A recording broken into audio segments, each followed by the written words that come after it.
Hey, good morning, everybody. Earl Hall, Executive Director, Syracuse Builders Exchange, Thursday morning.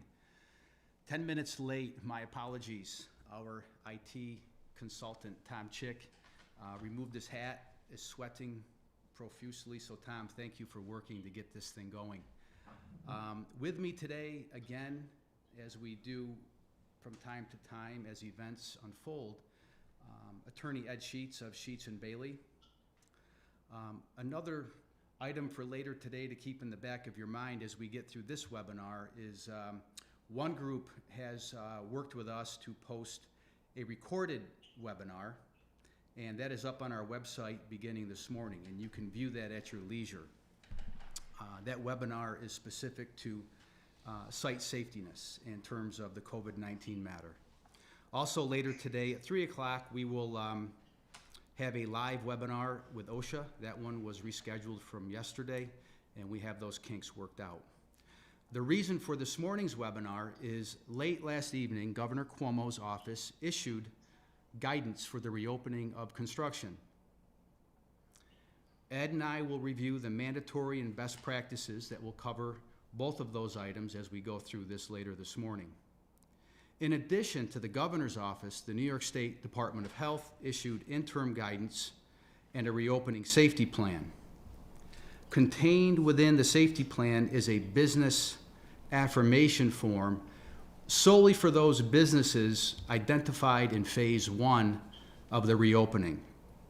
And I had an email earlier today from someone wondering why professional services were not listed in the business affirmation form, and my gut is telling me that when the second phase is included, the affirmation form will be updated to reflect those additional businesses.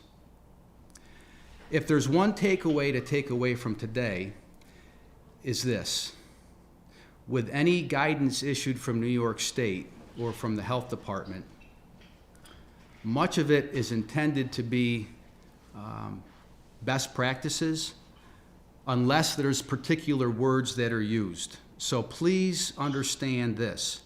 Read every document carefully and understand what employers must do versus what employers should do or may do. And Ed will, as an attorney, dive into that deeper as we go forward.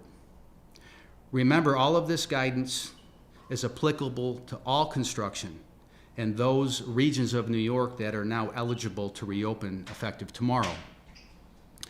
In the event of any conflicts with any past guidance, this new revised guidance will prevail. So Tom, could you put up the slide for me now as we move on to the New York State regional metrics across New York?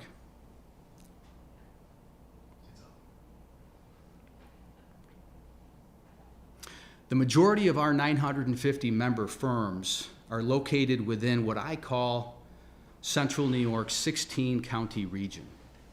And in an effort to assist Governor Cuomo and the county executives on best practices or on our own guidance to reopen construction responsibly and safely, the Builders Exchange submitted our own reopening plan. And I think what you'll find is much of what Ed goes through later this morning contained in the New York State Department of Health guidance and the guidance issued from Governor Cuomo's office. You'll find much of the items included with our submission document to be included with the guidance, and we're really pleased that we played some small role in that. Employees and family members of those employers of ours cover the 16-county market, and within that 16-county would be the Finger Lakes area, Mohawk Valley region, the North Country, Southern Tier, and the 5 counties that by this map make up Central New York. As of this morning, the only counties that have been, or the only areas, I'd rather say, that have been allowed to reopen are the Finger Lakes, Mohawk Valley, North Country, and the Southern Tier. Governor Cuomo, ironically enough, is in Syracuse today for his annual press conference. What does that mean? Well, one can speculate, if history prevails, I suspect he will announce that Central New York is now meeting all 7 of the metrics and thus eligible to reopen manufacturing and construction, effective tomorrow. We're going to get into later on about Albany, the Capital District, and Western New York. What about those projects in those markets? What about our members who have businesses in those markets? What happens to them? Over the next hour, Ed and I will break down the guidance, and we will attempt to answer as many questions as practical. So feel free to email me, ehall@syrabex.com, or you can text me questions during the webinar. My cell number is the same area code, 315-420-4431. And with that, Counselor, I am going to turn the webinar over to you. Great, thanks, Earl. Tom, if you want to put our first slide up. And to begin with, again, Earl, thanks to you and to the Builders Exchange. It's good to be back. I want to acknowledge as well my colleague Diana Ploop, who is our firm's HR specialist, is here with me on the phone. And when we talk about a few of the issues we're going to talk about, Diana will help us with that and also will help answering some questions. I want to underscore what Earl said. The guidance that is on the website, the interim guidance for construction activities, is something that you all need to read. Earl and I cannot cover the entire content of this document today. I have taken certain areas that we're going to highlight, that we're going to discuss, but nothing can substitute reading the whole thing. It's 9 pages long. It won't take that long, and it's worth the study. The guidance you will see is broken down after an intro into 3 different general topics that they call people, places, and processes, the 3 Ps. People, places, and processes. And they're in this material in that order. If you're not on the website, if you don't have the guidance up on your screen or printed out, please do that for this webinar today so that we can be sure we're all looking at the same thing when we're looking at something. Okay? Earl and I, and then my law partner Jason and I, discussed earlier that there are 4 key words or 4 important words that law students learn about, and those words are should, must, may, and shall. Those words have different meanings when we find them in statutes. There's lots of court cases on what does must mean, what does may mean, should, and shall. My inclination is that when this document, the interim guidance that we're talking about today, was prepared, I believe that there are times where we're going to see a may or a should, that a sensible reading could only conclude that the author or authors of this document meant must or shall. So we're going to deal with that as we go through it. This document is part of a history that started on March 7 with Executive Order 202, and then followed with a number of subsequent executive orders that changed things and tooled things, as well as guidance coming out from New York State ESD, Empire State Development Corporation. The ESD guidance being the subject of some other webinars that Earl and I did, and subject to some confusion and consternation as well, because they were not very cohesive and not always completely coherent in the way they read, and often contained a lot of contradictions.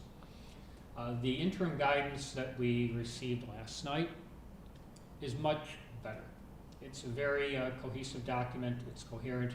Generally speaking, it makes sense. It's not perfect, but then again, nothing is. And Earl and I today are going to try not to get held up on the imperfections, and from time to time pointing a few things out.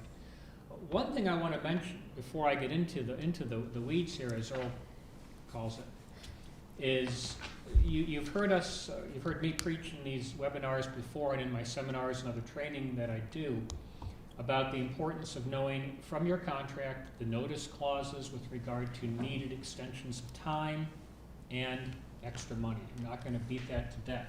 But when you go through this interim guidance, it's impossible not to come to the conclusion that this is going to slow you down.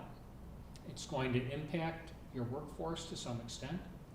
It's also going to require you, in all likelihood, to engage more labor on a per-project basis, which would be more in the category of general conditions type of labor, with regard to having a monitor or a COVID-19 monitor manager person available to do the tasks that are spelled out within this document. In that context, I would suggest that the subcontractors, the general contractors, the vendors in certain instances, look to their contract documents. And if you feel that notice is necessary, if something's going to require additional time or additional money, it's better given than not, because only by giving the notice can you protect the possibility of a claim. I'm not going to say you're going to win, lose, or draw on a claim that arises out of something like this, but if you don't give the notice, you can bet you're probably not going to get it. So, Tom, slide 2. This slide number 2 is a combination of things within the purpose section on the first page of the guidance. And it simply tells us that indoor and outdoor construction sites are to reopen, and that's a good thing. They're to reopen as are indicated in the areas that are approved for this reopening. All construction activities and entities are accountable to stay current with updates to these requirements. That means you, company principals, company managers, have got to keep in touch with the website. So not only read this, the interim guidance, but manage so that someone is monitoring this information on a daily basis. Around the office, my office, it's almost hourly that we look at this. Look at this on a daily basis. Have someone who is capable of doing that and capable of identifying when something new is posted here, because it's required of you. Okay, next slide. Slide number 3. Still in the introduction, or the first page of the guidance, we see that all construction activities must comply with the minimum state standards that are being identified in the guidance. No construction activity can occur without meeting the following minimum state standards. Okay? And as I said below, the third bullet on this page, the guidance is broken down and will follow along with the 3 different categories: people, places, and processes. Go to slide 4. Beginning with the people heading, which is on page 2 of the guidance, is where right away I think we're confronted with one of the more interesting challenges that this can present. There's a heading under people called physical distancing. The first bullet point under physical distancing tells us that workers, you must have no more than 1 worker per 250 square feet is allowed on site, excluding supervisors, unless PPE, personal protective measures, are implemented. Then there's an or. I'm not going to go on to the or yet. I'm just going to pause on this 250 square feet. Earl, what's your thoughts on that? Well, I'm thinking that's going to be challenging, and I think it segues nicely into the next bullet point underneath that, where they talk about a distance of at least 6 feet must be maintained amongst workers at all time. That would be the next slide, Tom. Thank you. And I hate Number to jump 5. ahead, Ed. No, but go ahead I think and it's jump. a really good segue. They're tied because together. Over the past, 6 to 8 weeks, that probably has been the number 1 question at the association from employers and employees of employers alike. Earl, I'm on a job site, and there's no way we can social distance while we're securing roof trusses from a bucket hoist, or we can't social distance when hanging wall panels or sheetrock or installing windows. And I think, Ed, this is a really good segue to get into intent to perform as safely as you possibly can while respecting the guidance. And maybe you want to elaborate a little bit on that. Yeah, I think you're right. Judges have the task of trying to interpret statutes and very often trying to figure out just what it is a statute means or what it is intended to do. And the same applies with these guidance standards in yesterday evening's publication here from the state, in that at times we're going to have to try to read into what's going on here. Earl identified the phrase that you see on your screen at the first bullet there, the phrase core activity. And it's nowhere defined for us what that means other than by way of a couple examples, which are not exclusive by any means. They list drywall, glazing, and lifting, which, okay, I think drywall and glazing gives us the idea of what they're talking about. So Earl's right. The guidance, this new guidance, in my view, is intended to give construction industry employers more discretion. Agreed. More discretion to get out there and get the job done than some of the things that we've read, particularly from ESD in the past. And when I sat back yesterday evening at about 11 p.m. and contemplated all the stuff I just read through a couple times, I came to that conclusion that this is giving us discretion, and we see it by this use of the word or here, this disjunctive word or, that you've got, indoors 250 square feet per worker. And then we are told that the distance of 6 feet must be maintained at all times, unless the core activity requires people to be closer together. And if that's the case, you have to wear the face covering, which is not a bad deal. Okay? It's not as it was before. It's not perfect like it was before. I say that jokingly, but it does give our site superintendents more discretion in how they monitor and manage the labor force on site. And in a discussion Earl and I had this morning too, always remember that this is not just a general contractor thing, this is a subcontractor thing, right, Earl? Yes, sir. And so you, the mason sub, you, the drywaller, you, the steel contractor, you, the roofer, whoever you might happen to be, you got to do this stuff too. So your people just have face coverings.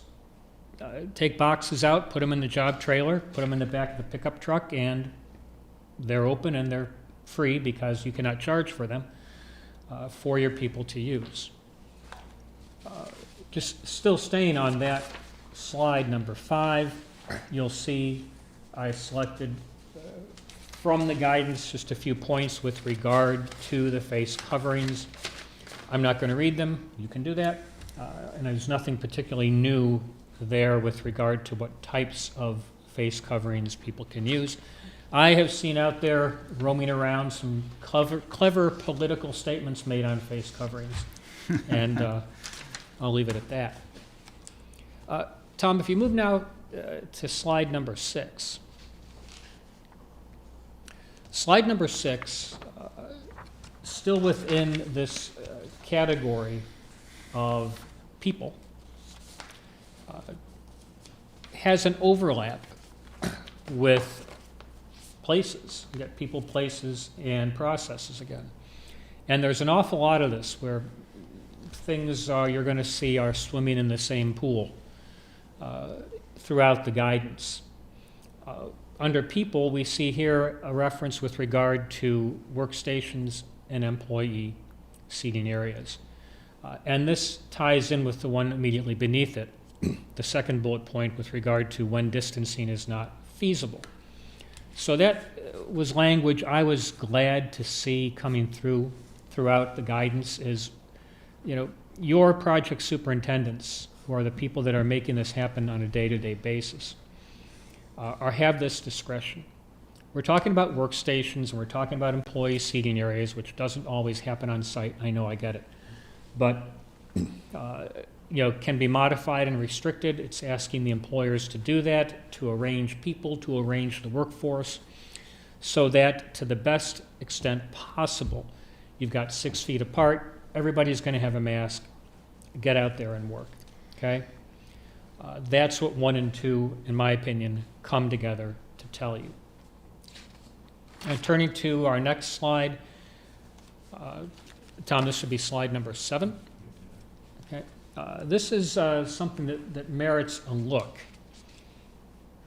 This is on page 3 of the guidance and is important for anybody. It could be something that's going on a foundation, on a column line. It could be something in the interiors. It could be anywhere, people working within tightly confined spaces. Now, the example, the parenthetical that follows tightly confined spaces lists things like lifts, elevators, hoists, vehicles, and so forth.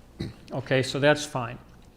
But there are many other tightly confined spaces that we get into, some of which require a little more creative thought than this particular bullet point gives us, because this bullet point tells us that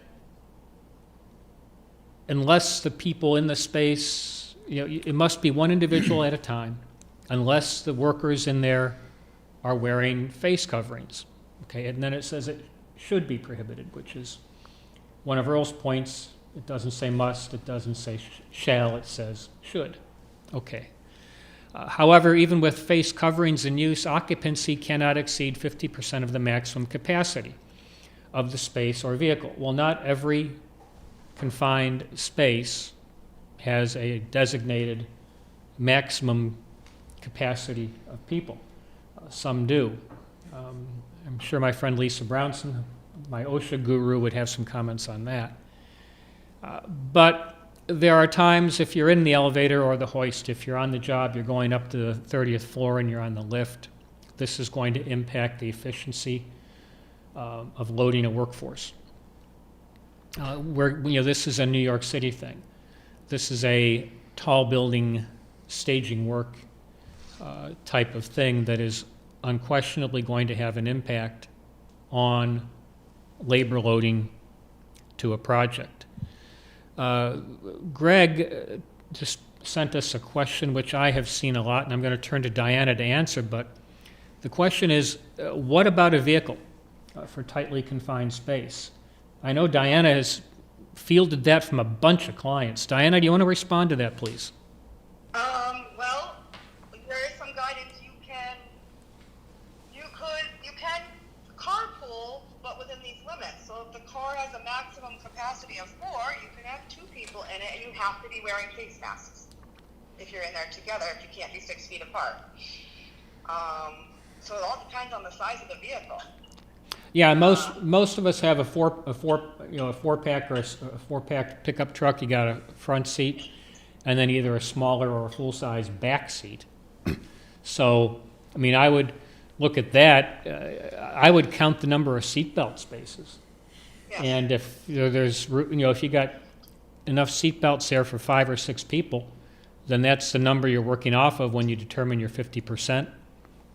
And wear a mask. Just tell your guys. Wear a mask. Just do it when there's multiple people in the cab of that truck. Does that sound right, Diana? That sounds correct. Okay. I like it when I get one right. I've got a question here too. Can we just interject? Yeah, by all means. So I'm assuming this is from,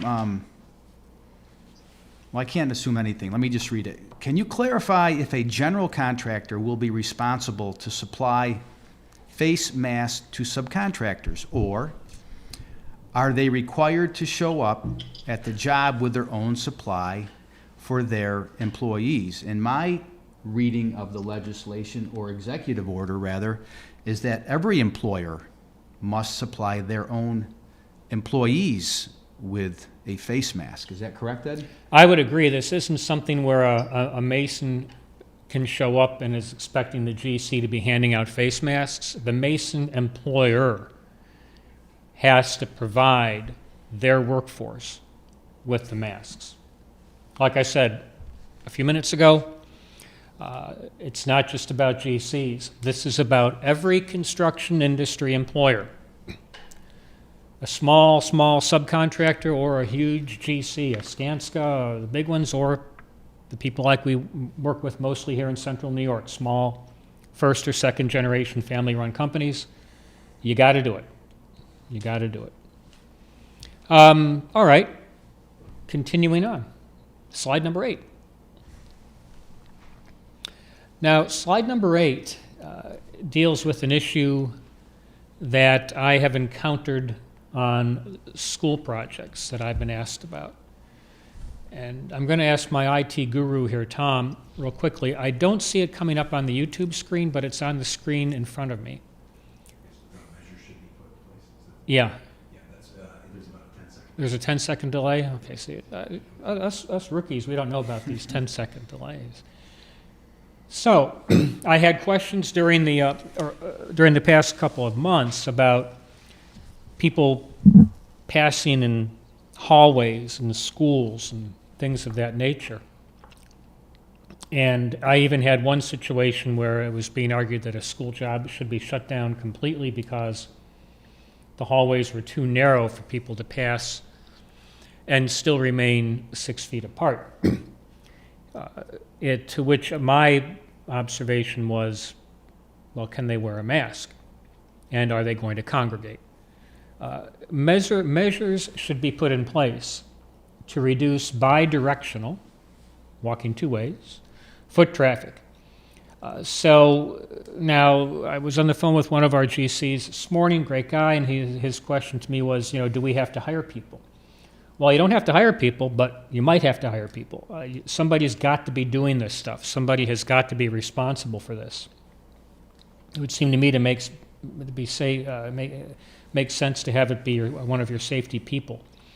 But attention must be given to this.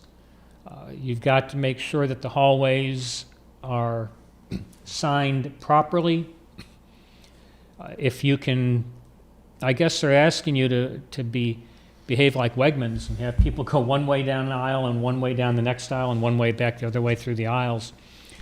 To the greatest extent possible, you need to do this for bidirectional foot traffic. The favor is one way. Walk one way. Monty Python had something about that, Tom, didn't they? We'll turn to slide 9, please. Got some questions coming in.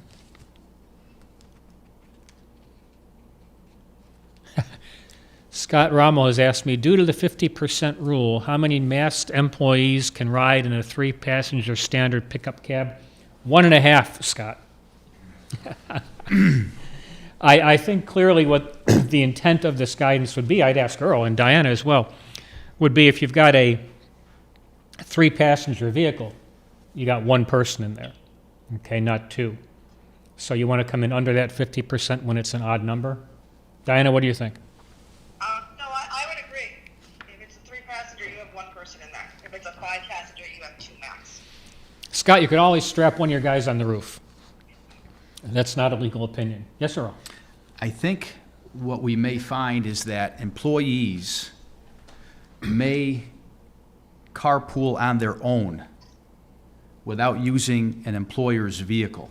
And I have one example where I know that to be true here in central New York, where the employer is performing on a project in Utica, and there's 4 employees that carpool in an employee's car. And they do it daily to get to Utica. So 2 in the front, 2 in the back? with mask on, they Yeah. sterilize it before. So I think employers may or may not know how their employees are getting to work. What do you think, Ed? Well, I suspect they don't. And that really implies some of the questions that came in. Earl, if you look at Darlene's question on the screen. I don't think he has the YouTube channel. So. Oh, you don't. Darlene asks, if employees drive, and I'm looking at Earl and at Diana, Okay. if employees drive to work in their own personal vehicle and have passengers, are we, the employer, responsible if they have more than 50% in the vehicle? And I think Earl's hypothetical kind of answered that. Diana, what do you think? Its own personal vehicle, you're driving your own vehicle and you have no control when they leave, but you're going to have to, my question would be, at this point it becomes then, I don't think the employer can be responsible really for what they do when they're self. They have to have their policy in place and tell their employees, this is what you should be following. Yeah, basically the employer's got to cover their own Yeah. behind, so to speak. You do not want to be on record as saying you can do this to your employees. I think you need to do the right thing. You need to follow the guidance. And later on, there's some information with regard to the guidance and training people and so forth and so on that we'll get to. Let's see.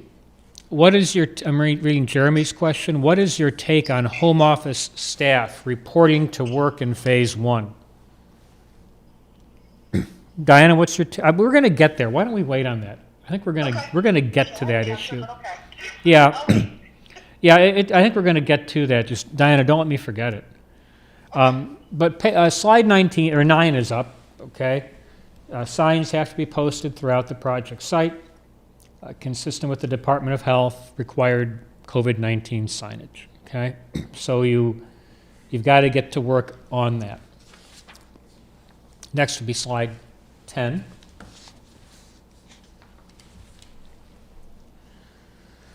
Slide 10, still within that initial category of people, gatherings in enclosed spaces. Now this, you might remember a couple weeks ago, or maybe more than that now, I had a project in New York, 32 floor building one of my clients is working on. And there were, during lunch, the workers were congregating out on the sidewalk and walking into delis and bodegas together. And boom, they got blown in because they were gathering, okay? Well, this next slide is about gatherings in enclosed places, okay? And this is on page 3 of the guidance, letter B, gatherings in enclosed places, okay? The bottom line is I think, let's all apply a little bit of honesty and common sense to this situation. The first bullet point tells us they're to be limited to the greatest extent possible, okay? When you can use teleconferencing or video, do it, okay? When it's not possible to be used, if you're going to have people congregating, then do what you've kind of gotten used to doing over the past couple of months, and that is keep 6 feet apart. Everybody's going to have a mask anyway. Open and well-ventilated spaces is what the guidance tells us. So when you're gathering in enclosed spaces, just do it. I'll turn now to slide 11. And when as that's coming up, I'm going to peek at the questions as they come in. It's hard to keep up with all you guys, but keep these coming. Tom, are we able to preserve these so Diana and I can respond to people? Okay. As we've done in the past, as a service to the exchange and to the members, if we don't get to your question here during this webinar, which may happen, because if we got to them all, we'd probably be going until 6 o'clock tonight. Diana in the office and I will make our best to respond to you. So let me suggest to people that are sending in questions, if you don't mind, from this point forward, if you could send in your email address along with the text of your question, that will help us get back to you, and I'll worry less about keeping up with the questions coming in. But so please, anybody after the 11:42 question from Nancy or so forth, send us your email so we know how to get back to you, okay?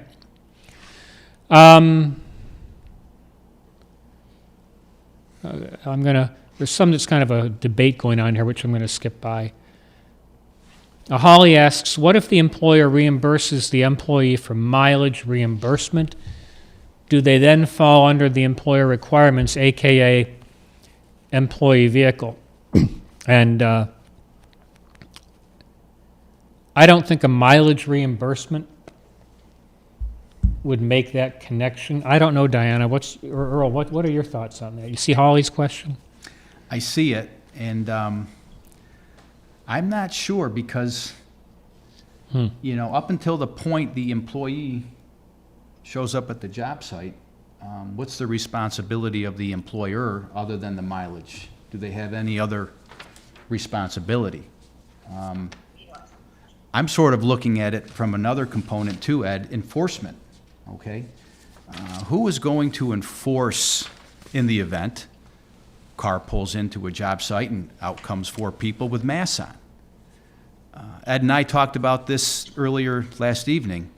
And over the last number of weeks, I'm not aware of any employer being subject to any governmental authority oversight in terms of violating any of the executive orders or any of the guidance.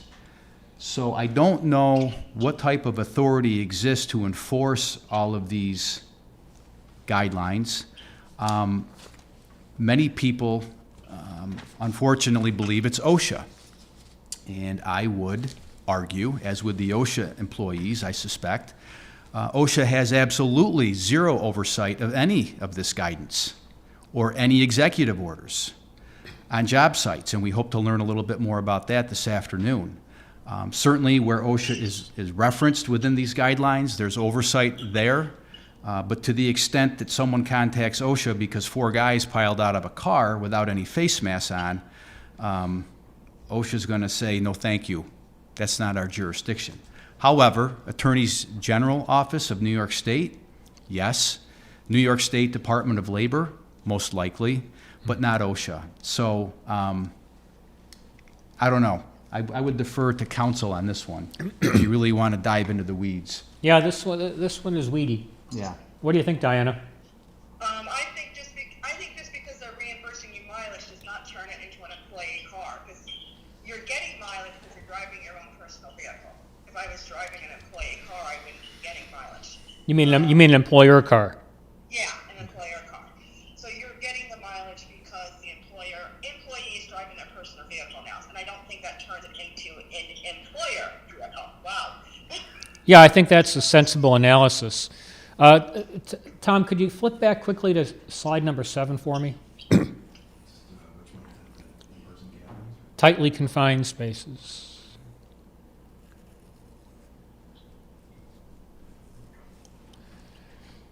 Because of the questions, I want to come back to this and just read a little bit. The use of tightly confined spaces by more than one individual at a time, unless all employees in such space at the same time are wearing acceptable face coverings, should be prohibited. That says one thing, but the sentence that follows it says another thing. However, even with face coverings in use, occupancy must never exceed 50% of the maximum occupancy of the space or vehicle. Okay, so vehicle is used in the parenthetical above. Vehicle is used as that sentence closes. So, you know, people are firing in questions about a 5-passenger vehicle and so forth.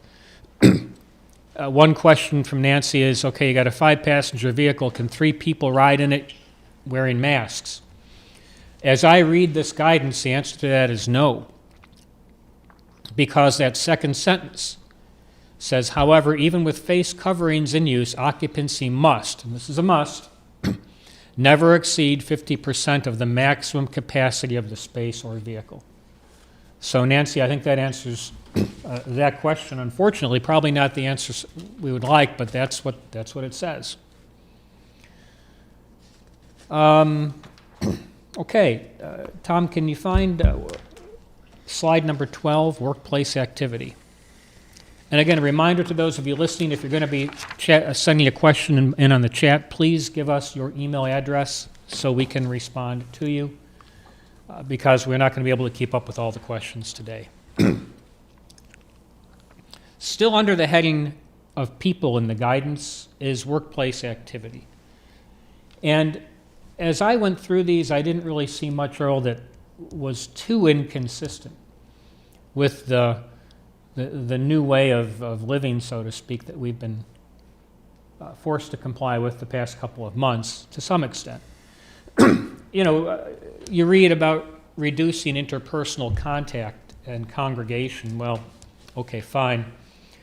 To the extent you can do that, I guess try. I think congregation maybe is the key word there. People have to talk at a place of employment.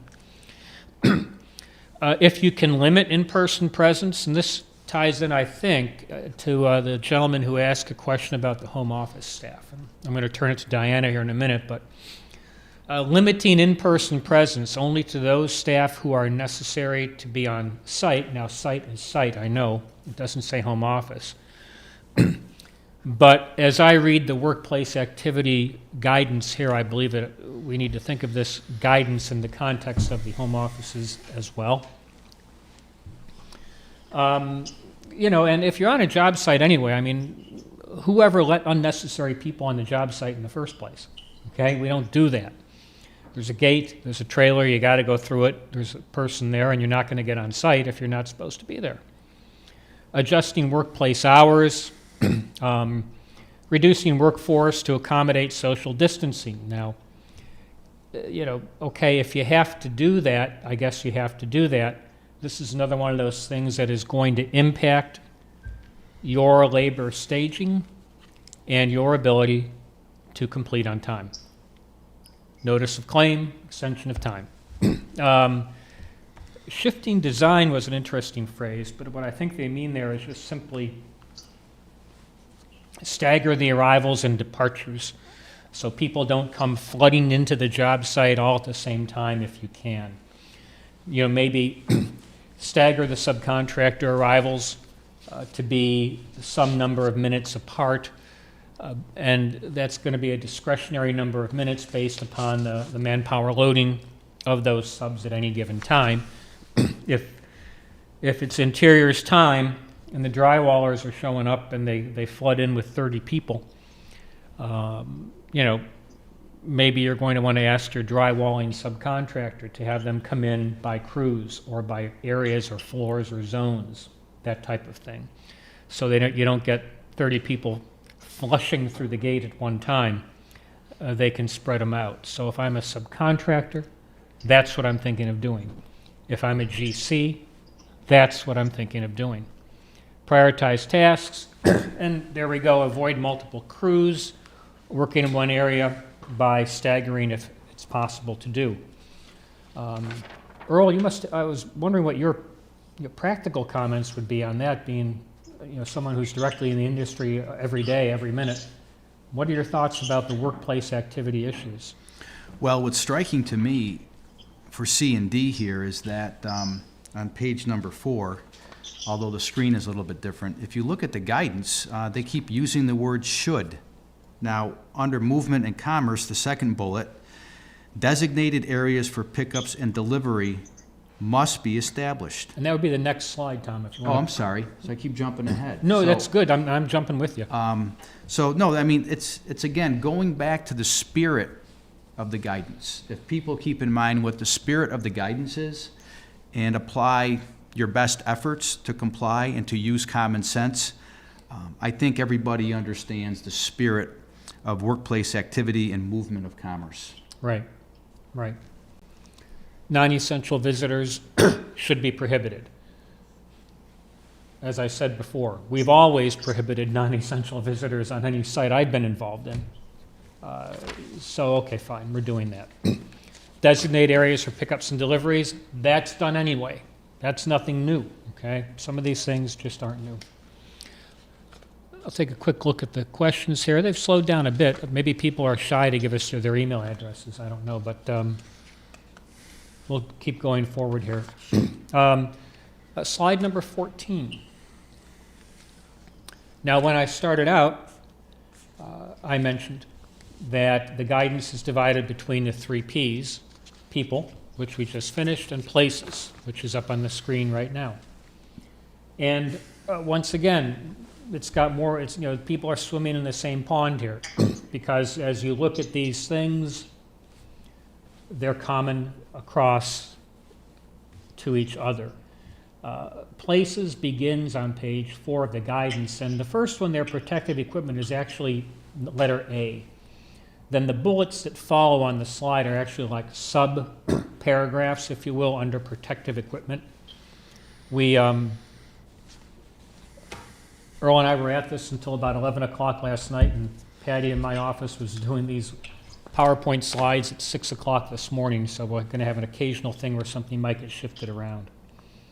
But under places, letter A, the first thing is protective equipment. Many of these things we know. I'm going to go through them quickly. Earl, stop me if you see one that you want to focus on, which you may very well do. But I had mentioned earlier, face coverings, no cost to the employee. Okay? Can't be much clearer than that. Get your people face coverings. Okay? Pay for them. Then we go to tools, tools and equipment. And to some extent, I wondered how much this one was thought out, because tools to those of us in this business and who have worked in this business might mean something different than somebody sitting in an ivory tower somewhere, but be that as it may, measures, second bullet should be, or third bullet, should be put in place to limit the sharing of objects, such as tools, machinery, materials, and vehicles, as well as the touching of shared surfaces. So this ties into something we'll get into later with regard to the cleaning up responsibility, which is in here as well. We're all being taught how to clean. And this tells us we should limit sharing tools. Okay, well, the operators are going to be the only people running the equipment. Okay, so machinery is machinery. Hand tools are hand tools. So measures should be in place, and this is Earl's word, should there, as opposed to must or shall. Just do it. If I'm an employer, if I'm a construction industry employer, and I am going to be in the process of doing something I know Diana has already been working on after she read these last night, which is coming up with workplace guidance for people, for the work crews, I'm going to include this among the items that my workforce and the subcontractor workforces are told they have to do. You can't stop somebody from handing over a circular saw to somebody else, okay? The welder's going to use his or her own stuff. The equipment operator is just in their own world. They're operating their equipment. This comes down to tools and such. Earl, what's your perspective on this particular item? No, there's not much more I can add. Yeah.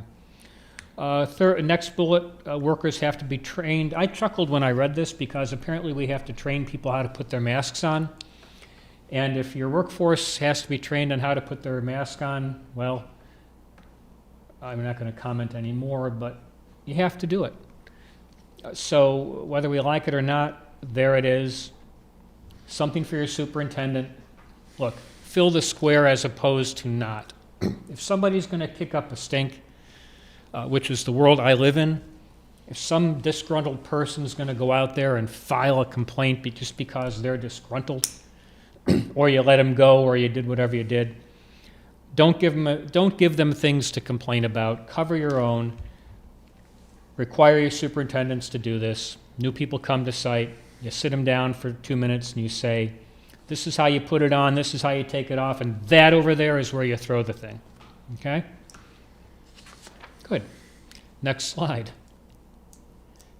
The next slide, which is still under places and is on page 5 of the guidance, is hygiene and cleaning. So as I said a few minutes ago, this is where we learn how to clean.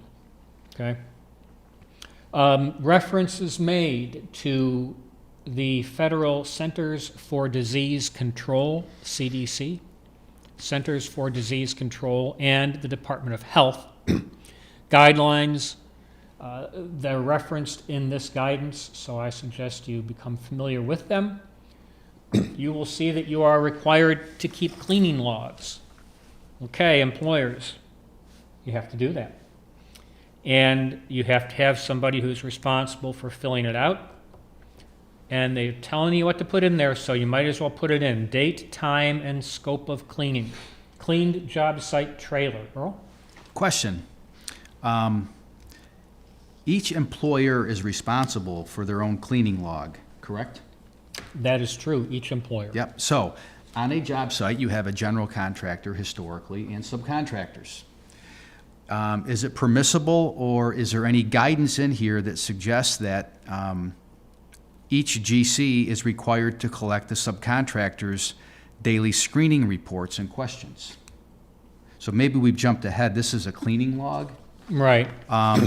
We did But jump a little bit, but that's okay. I guess it would, go along the same lines. If you can do that with a screening report, how about cleaning logs? Does a GC want to know about a subcontractor's cleaning logs?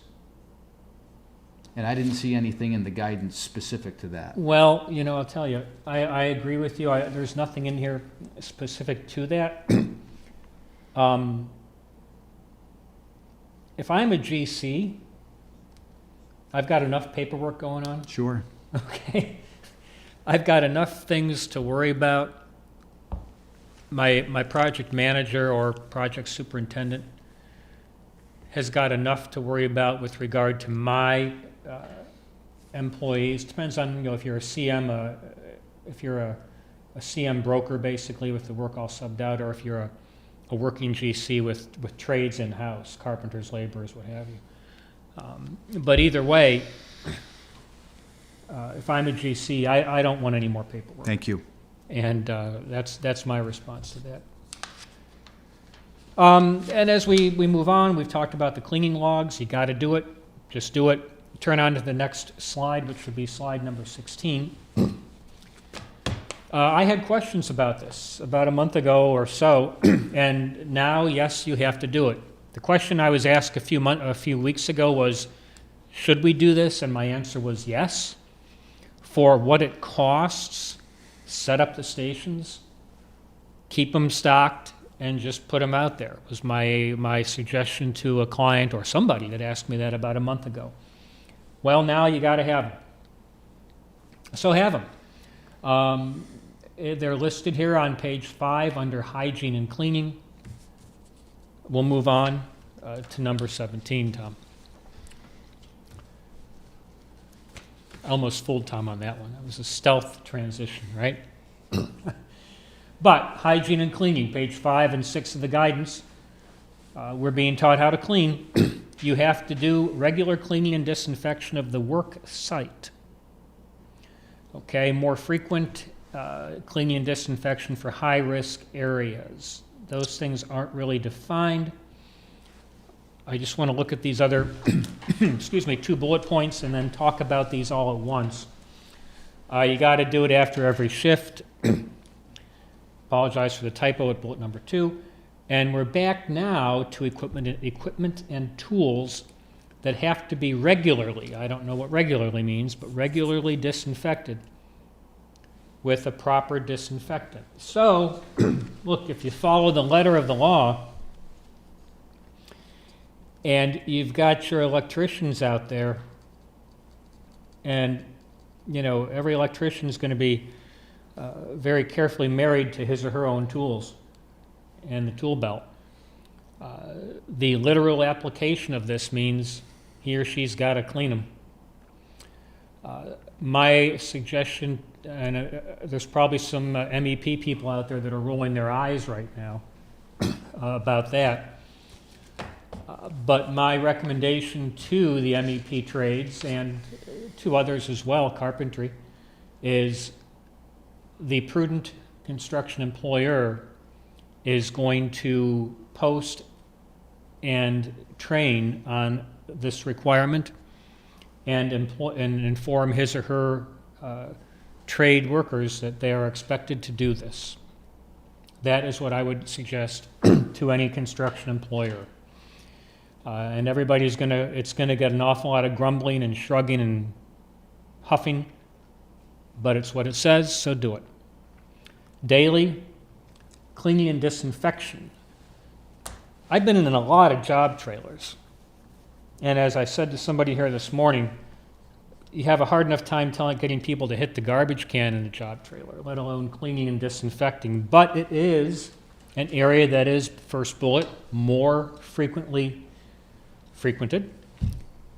It would probably therefore be a high-risk area. So guess what you got to do every day, in my opinion, is clean the dang trailer. Can I say dang on your webinar, Earl? You may. Okay, thank you.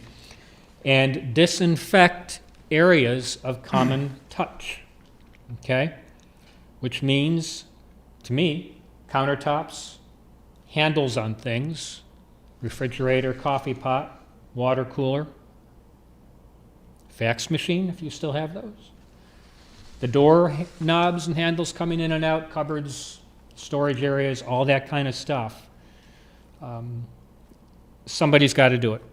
And then a careful construction employer will be sure that that person logs that cleaning, which we saw a couple slides before. They're required to do anyway with their cleaning logs. What's your take on these, Earl? You're covering everything thoroughly, Ed. I mean, I can't add anything more than you're already covering, you know? And in the interest of time, I'm going to let you continue. Okay, and I will continue, I will. Next slide, slide 18. Slide 18.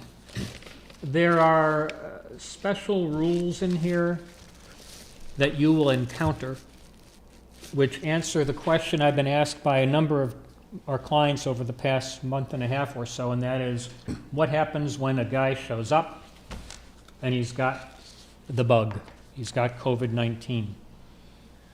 That is addressed in this guidance, and you need to read it to understand it, and you need to train your site people, your site superintendent and your PM, home office, to know what to do if somebody shows up and it turns out they've got the bug, okay? But one of the things, and this is under places still, is cleaning and disinfecting an area where the person may have been, may have worked. And if we go, Tom, to the next slide, which is 19, when slide 19 comes up, you will see a few bullet points about what you need to do when that happens. Close off their area. Do what my mother used to tell me to do when I had the flu, open the windows. Okay? I guess we have to be told to do that. Wait 24 hours before you clean or disinfect. That's what it says.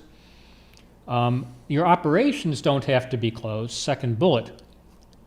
If the affected area can be closed off. So that is going to be your goal. So, one of your assistant estimators shows up and has the bug and they've got their own cubicle. Shut it off, disinfect everything. I would do it a couple of times. And put it in your log that you have done that, okay? Now, as you move on to the next slide, I think this is my favorite one, Earl. Mm-hmm. Bring lunch from home. When I read that, I did chuckle. I thought of my old lunchbox when I was in elementary school. You know, the metal lunchbox I carried around. So anyway, bring lunch from home. It's in there. There it is. We'll turn on to the next slide, number 21. So, people, places, processes. We are still on places. Phased reopening is encouraged. As you're bringing people in, I see this as a home office thing, to be sure. Control the employee flow. We know we're going to be adjusting arrival times and departure times to spread out that flow of employees so we don't have 20 people showing up at the home office all at the same time. Stage the arrivals and control them. That's really what this tells us. We'll turn to the next slide. Excuse me, which is slide 22. Communications plan. Diana, I'm going to throw this at Diana, but this is merging over into HR very quickly here. And as that's your legal expertise, I wanted to start asking you a few questions here. Communications plan, and this is on, I believe, page 6. Yeah, page 6 of the guidance, letter D. Diana, what are your thoughts about the affirmation, communication, and what you do here? Well, the affirmation is the employer's affirmation that they need to fill out and submit to the state, saying they've read these state-issued guidelines, that they've reviewed them and understand them, and that they will be implementing them. So if you go online, every employer is going to have to fill out this affirmation and just submit it. Every employer is required to have a reopening plan. Though the in-depth reopening plan, it has to be in writing. It doesn't have to be submitted to the state, but does have to be kept in case you're ever audited by Right. or investigated by New York State DOH. Your reopening plan, you need to communicate with your employees the reopening plan. Who do they report to if they're experiencing COVID-19 symptoms? What is the procedure for sign-in, visitors, customers, keeping 6 feet social distances? All this has to be communicated to your employees. And it's the requirement to be communicated. And because I'm such a nasty employer, I yesterday evening said to Diana, we need to start getting this together for our people. But go ahead. I'm sorry I interrupted you, Diana. Please go ahead. Whether you communicate it by giving them a written copy, or I would suggest instead you send it, electronically, so they have access to it at all times. You can always rely on, refer to it if they have any questions. That would be my suggestion. So these plans, as well as the posters that are required to be posted, need to be done by every employer.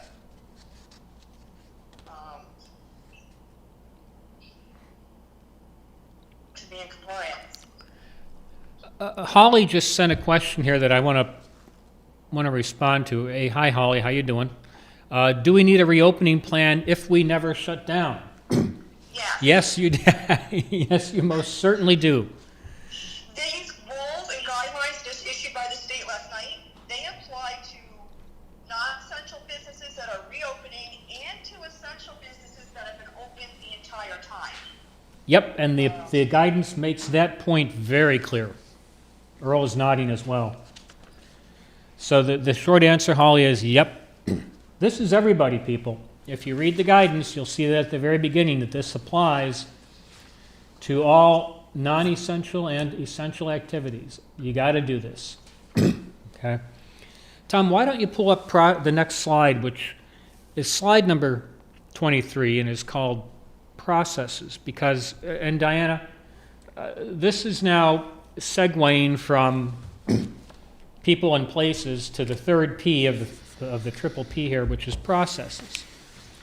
And as I warned you this morning, at this point, we're going to be transferring over to you a little bit because of the HR nature and some sensitivities that come up throughout this with regard to things like privacy and taking people's temperatures and and so forth and so on. But the screen number 3 introduces the idea, paragraph Roman numeral 3 on page 6 of the guidance, screening and testing.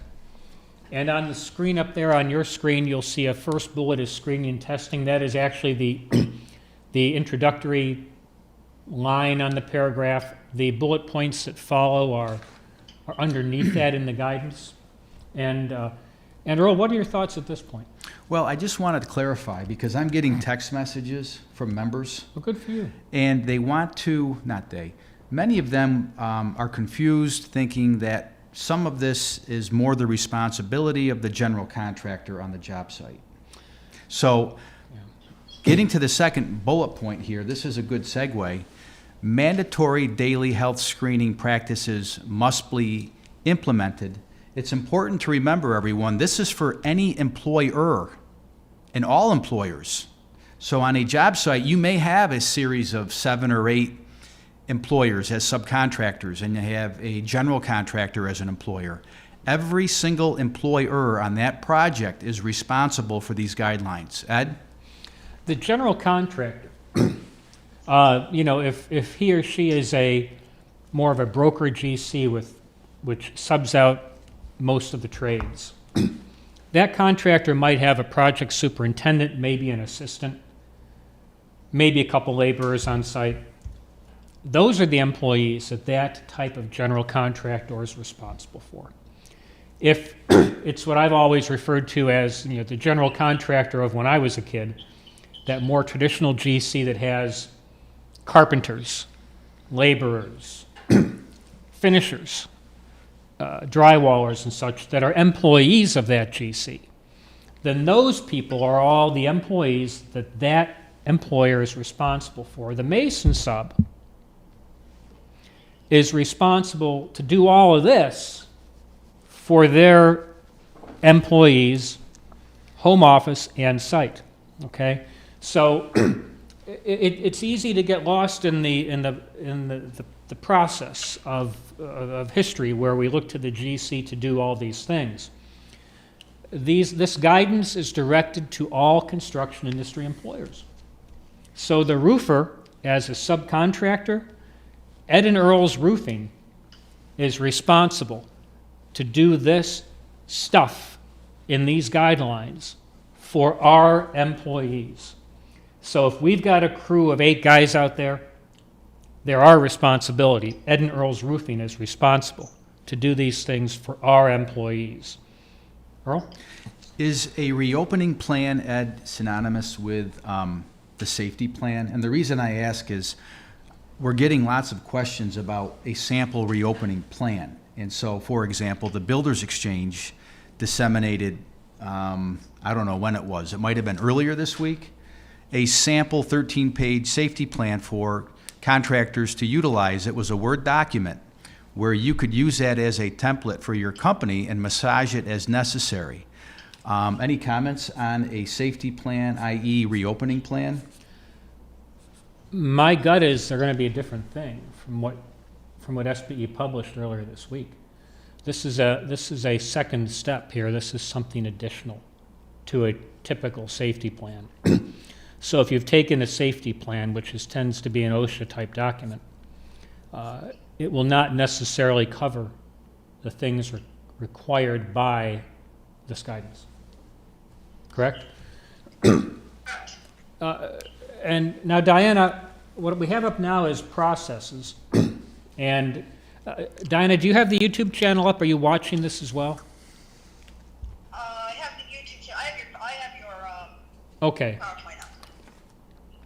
Now, would you talk to us about the daily screening, the questionnaire, taking people's temperatures, being symptomatic, all of that stuff that you know so very well? Yeah, these guidelines, these requirements from the state is requiring now all employers to do a mandatory health screening before they let workers come onto the work site or into their office. The minimum screening is basically asking your employees if they have tested positive for COVID-19 in the past 14 days, experienced any symptoms of COVID-19. The symptoms, are the respiratory symptoms, the loss of smell, the loss of taste, fever. Have you been in close contact or proximate contact with someone in the past 14 days who has either tested positive for COVID-19 or had symptoms? So you need to ask those questions of every employee every day before and you should be doing this before you let them into the work site or into the office. Because once you let them in, if they've said yes, you've just created more exposure. Boy, I'll say. This has to be done every day. Someone has to review these. So if you decide you're going to send out a survey that some people can just answer online every day before they enter, someone's got to review these. So you have to have someone who's reviewing the responses to these every day. The other way you can do it is have a physical person there asking these questions and screening. Make sure that person they're going to be within 6 feet of someone, is properly protected. So this is mandatory. Now you can take someone's temperature if you want, employee's temperature if you want. That's not required. If you do decide to take employees' temperatures, the temperatures cannot be recorded and kept. So just remember that. That's important. Yes. So on the slide that's up now, number 23, Diane identified the screening, the questionnaire, and there's the 3 bullet points that the state is giving us you have to ask about. Tom, on slide 24, if you could pull that up for us, is a definition of what symptomatic means. So if somebody is experiencing these things defined within the guidance, and this is, I believe, on page 7 of the guidance, then that kicks in the additional obligations because you have somebody who is within the definition of symptomatic. The next slide, 25, is temperature checks. And Diana, you made a comment about this. I, this morning, already had a question before this started from a client about taking temperatures. Can you summarize the taking temperature thing again? Because I think a lot of people are uncertain about this. Do we have to do it? Must we do it? If we do it, can we do this? Can we do that? Why don't you just run through that? Because I know you've been dealing with that a lot. Yeah. No, you are not, this guidance, and none of the CDC recommendations, Department of Health, none of them require you to take an employee's temperature. But they do say if you are allowed to take an employee's temperature during this, COVID-19 emergency and pandemic. But if you take an employee's temperature, you're going to take it and say, okay, you don't have a temperature, you can come in. You do have a temperature, you're going to go home. And that's it. You can't actually keep a record of the temperature of each employee's temperature. So you can't have a list saying Sally has a temperature of 100. You're not supposed to keep a record. Question for Diana, Ed, if I may. Yeah, Earl. So we keep talking about temperature. There is no number that I can see is in terms of what the temperature would be. Is it listed here in the guidance, Ed? Diana? It's not in this guidance. You would have to go to DOH guidance in the Department of Health to determine what the temperature is. Normally 100.4 and above is the temperature. 100.4. So if you didn't hear Diana, it's 100.4. Yeah, we'll take. Yeah, do check if you can, Diana, while we're doing this, if you're able to take a peek at that, and so we can tell people what is current, since these things are changing often here. Yeah, good point. Thank you, Earl. Tom, next is slide number 26. We're winding down. You'll all be glad to know. But these are the requirements for whoever it is that you appoint as the lucky person to be your screener. Should. Okay, this is one of those instances, I think, Earl, you and I might have spoken about this one this morning, where I think the word should ought to be read as the word must. Okay? So, trust me on that one. Screeners must be provided and use PPE. And the minimum is listed here: a face mask, gloves, a gown, face shield. It's all right there. Look, if you've come to the training that I've done over the past 30-some years, I always say more is better. So more is better. Give them gloves. Give them a face shield if you've got it. Be sure they use the proper kind of mask. More is better. Tom, if you would turn to slide number 27. Slide number 27 is still within that last section, which is processes, and deals with collecting responses. And Diana talked about this with regard to the employer's obligation to do this. You have to have a site safety monitor. As I was asked earlier this morning, do we have to hire somebody? Well, you either got to hire somebody or have somebody do it, but now you have to have a site safety monitor. Does this mean, I was asked, that we have to have somebody full-time on each project site? And the direct answer is the guidance doesn't say that. It would seem to me that if you are able to have a person cover a number of sites on a daily basis, and that they are able to assure that they can attend to these responsibilities at the site, then you can have a floater. Okay?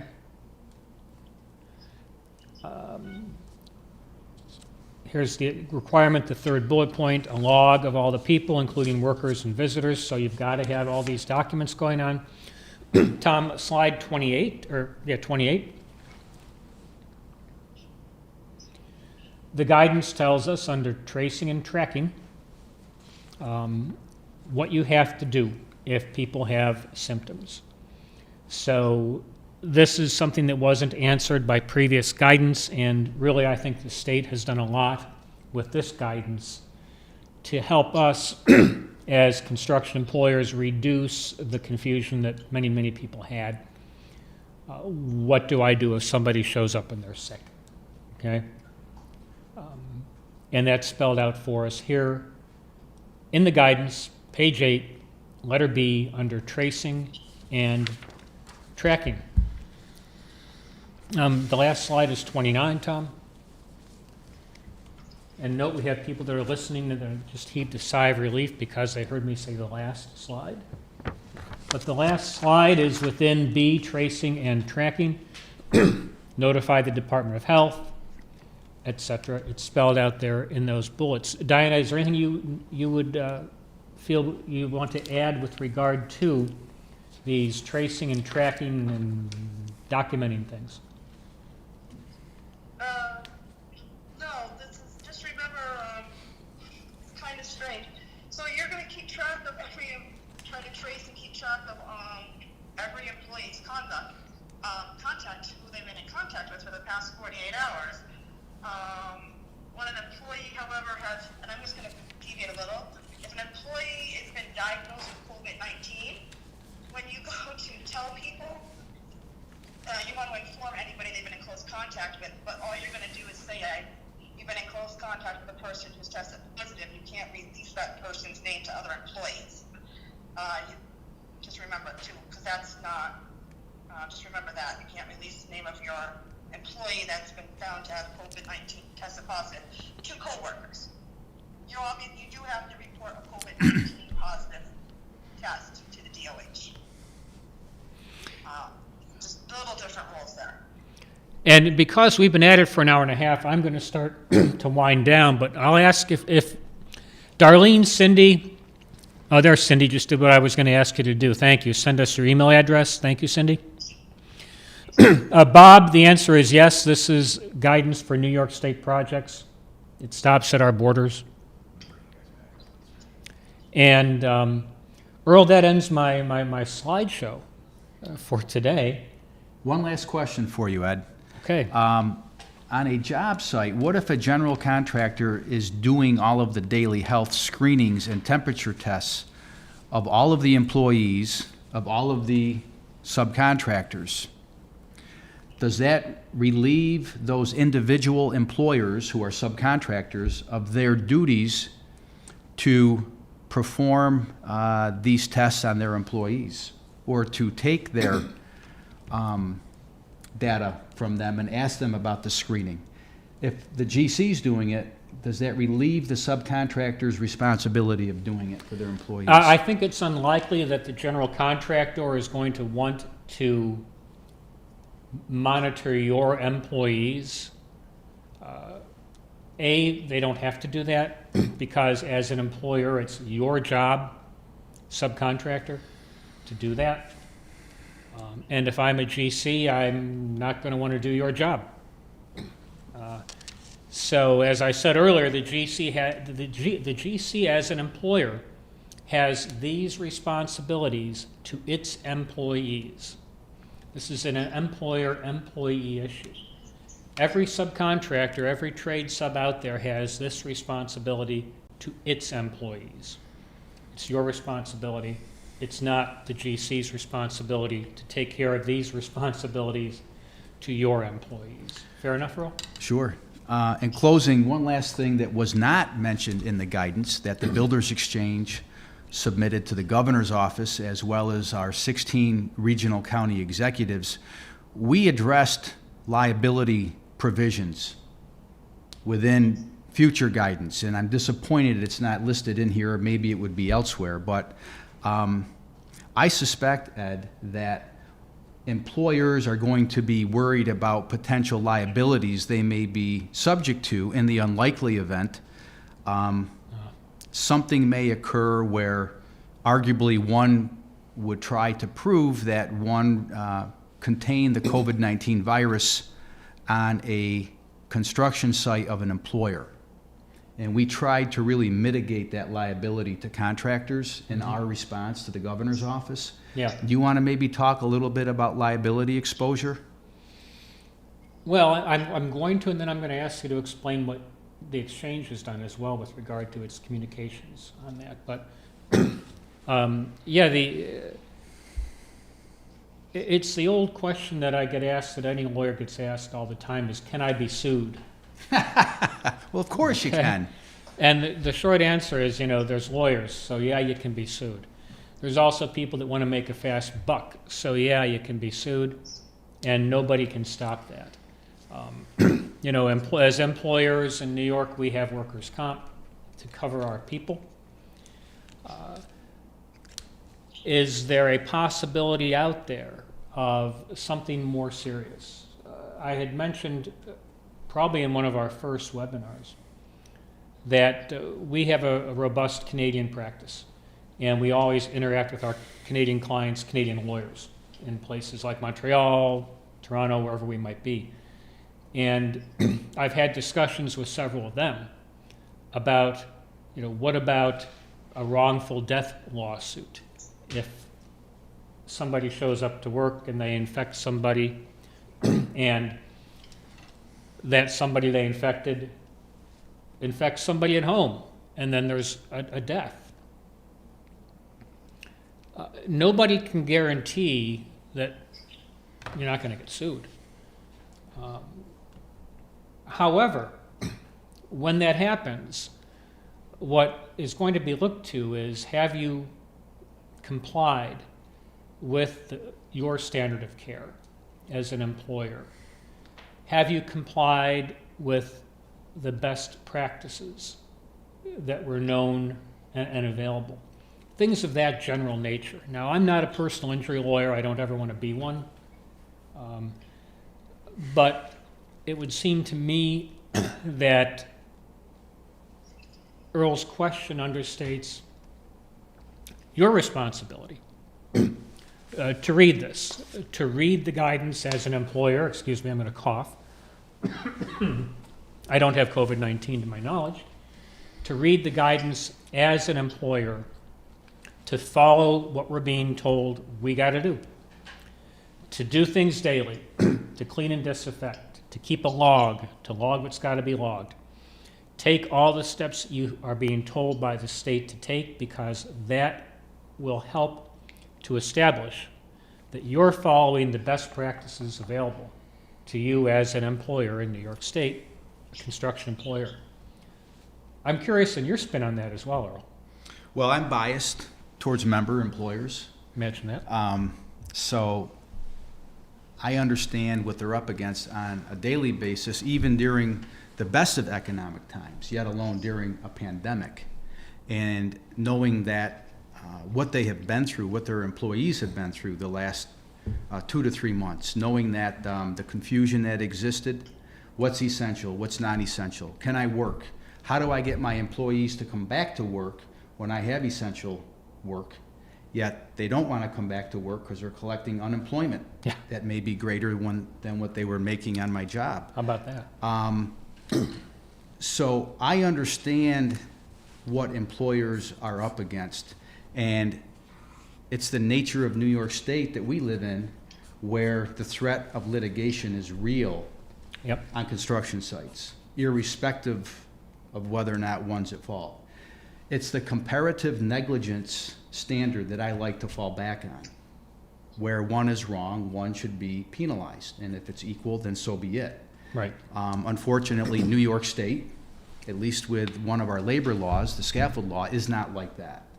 And so I'm protecting the employers to the extent that we can, but knowing that the elected officials that create these executive orders and our legislation, many of them are trial lawyers by nature, And many of them, frankly, do not look out for the interest of the small business owner.